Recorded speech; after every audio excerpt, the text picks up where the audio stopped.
Wala ba magawang COMELEC dyan? Kasi tama po si Senator Marcoleta. That is being used as a tool also for soliciting funds or donations to your campaign.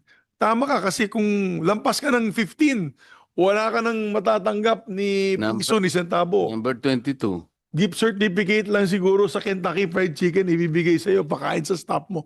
Pero yung pag mataas ka, syempre maraming gusto mag-donate sa iyo, Mr. Chairman. No? That is the point that we try to make. Is there a way to be fair about it? Because you are the election watchdogs, and I don't want that these survey firms will be used for whatever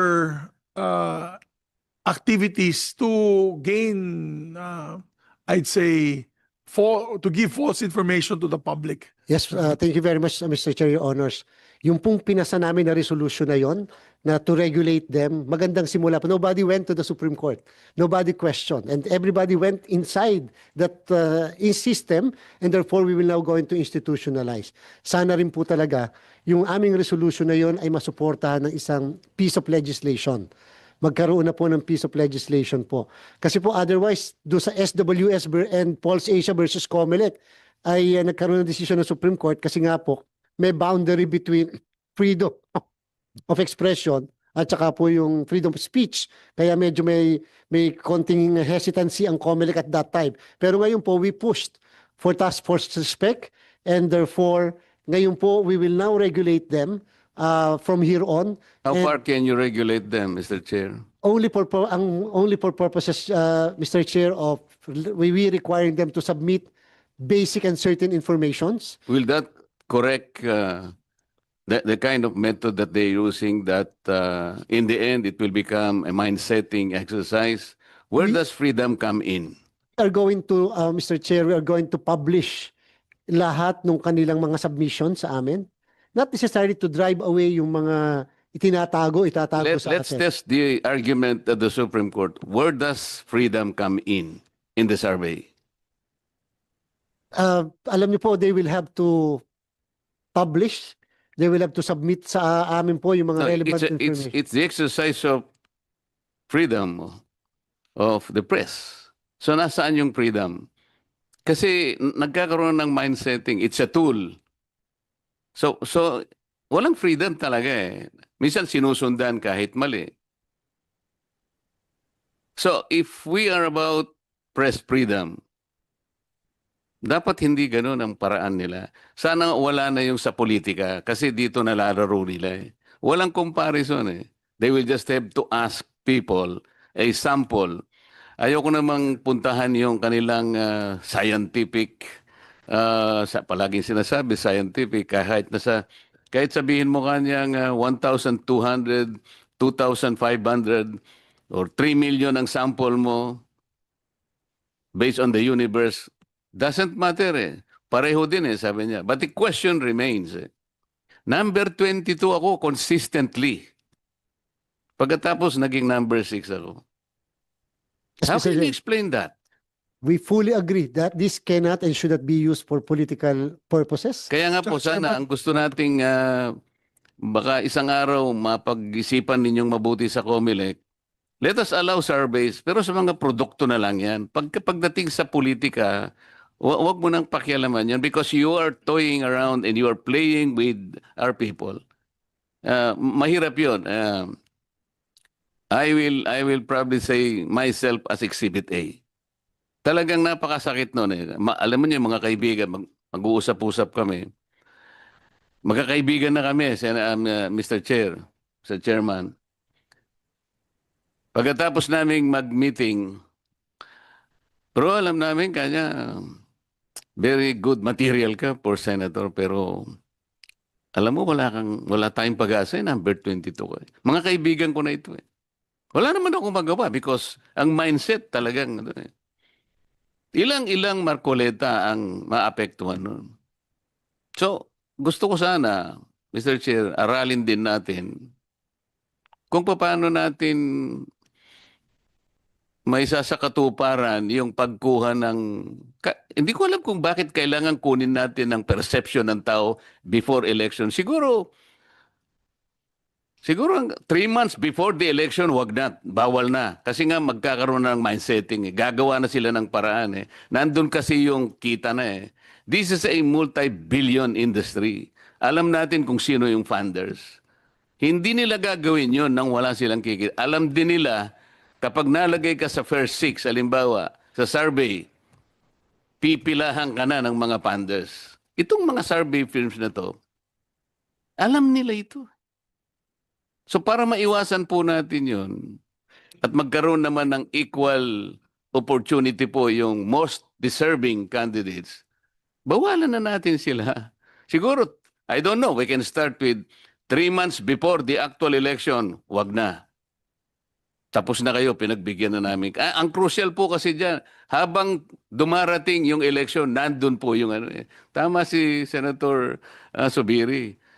Huwag nila sasabi, ginagamit lang. Hindi po, nasa radyo sila. Sila po yung nagsasabi. At nasa mga magazine, nasa newspapers. Kapag hindi ka SWS at hindi ka Pulse Asia at gumawa ka ng sarili mo, hindi ka pa. But Pulse Asia and SWS, parang institusyon eh. Para bang kung ano yung pinrint nila, that is already the gospel truth. Mr. Chair, this is an undertaking na sana ay makita din ninyo. Definitely, Mr. Chair, we will definitely consider that po. Kung kinakailangan enhance namin yung aming pong present regulation, we will do that. Pag-aaralan na rin po namin yung 3 months before the election. That is a very good suggestion. But we will likewise provide the committee yung pong aming resolution so that we can provide the Office of the Good Senator, Mr. Chair, para po matulungan din kami. Maybe we can come up also with a piece of legislation para po hindi lang po COMELEC regulation, kung hindi may batas din to strengthen. Kasi po kung COMELEC regulation lang, sasabihin nila, usurpation of legislative prerogative. At least po kung may batas, then we will implement yung pong dalawang yon, pag napastrengthen natin, we will now put an end to this practice of influencing voters. Mr. Chairman. Yes, naalala ko si Senator Gordon was very active on that, remember? Si Senator Gordon was very active on that. Unfortunately for him, nung inawan niya yung survey firm, di na siya pumasok sa Magic 12 sa lahat ng survey. Hindi ko alam kung ayan ay common ground ng mga survey firm na gawin yun. Pero ang akin lang po, Chairman, kasi tama yung sinabi ni Senator Marcoleta. I recalled this last election, 1 week before elections, sila naging spokesperson na. Iniimbita sila sa mga news outlets at social media posts na sila na mismo kumakampanya na. Ito na, wala nang iba na mananalo. It looks like 90% of the winning candidates of the next week's elections will be coming from this group. Hindi na maganda po yun, Mr. Chairman. Kasi maganda lang kung sabihin nila, ito yung facts, ito yung numero namin, kaya na bahala mag-interpret. Pero ito yung lumalabas sa aming survey firm. Pero kung sila na mismo nagsasabi, and you can check all the news items, who are being interviewed, who are frequently being interviewed, saying that ito na, wala nang iba, ito nang mananalo. Tapos na iba nga. And Kaya- it will greatly weaken your resolve as a candidate.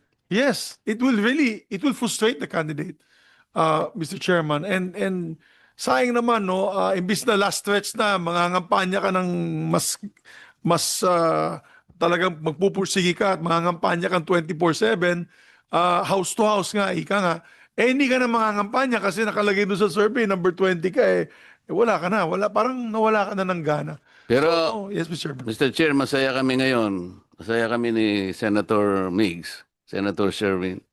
Sa nangyari sa 2025, naniniwala kami, wala na naniniwala sa surveys. Salamat po, Mr. Chair. Thank you, sir, for Thank you very much, candid Mr. answers. Chair. Maraming salamat. Senator Marcoleta, buti nga kayo, 22 lang. Ako, nung nag-umpisa ako, rank 42. 42. Nung 2016. 2016.